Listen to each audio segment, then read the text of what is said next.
Rəqibin gücü bizə məlum idi. Birinci oyunda meydan, yəni canlı onlara qarşı oynamışdıq. Bugün belə bir əslində revanş istəyimiz var idi ağır məğlubiyyətdən sonra.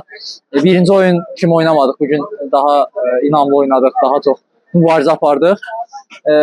Gol epizodlarımız da yarandı. Yəni bugün biraz son hücumun son fazasında biraz daha dəqiq oynasaydıq bəlkə hesab lehimiz ola bilərdi. Hər bir halda mübarizə apardıq, amma yəni məğlubiyyətdir. Bu məyus edicidir. Mən baxışımdan penal görsənirdi, amma bilmirəm, mən meydanın içində idim.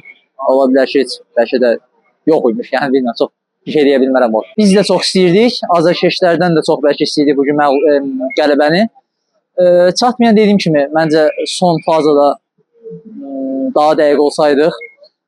Düz indi müdafiədə də çox boşluqlarımız var idi. Aydın bugün yaxşı toplar çıxartdı, amma hər bir halda qol vurmadı. Qol vurmasaq oyunu da bilmərik.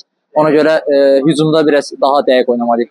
Bu dəqiqə bizim belə deyim də, Real götürsək gələcək bir şeyimiz yoxdur. Biz bugün ancaq Fransa oyundan nəsə qazana bilərik.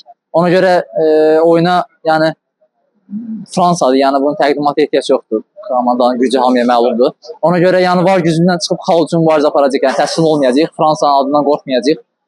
Sadəcə xal üçün mübarizə aparacaq. Belə deyim, keçən ilə nisbətən, yəni bir neçə aya nisbətən daha yaxşıyıq.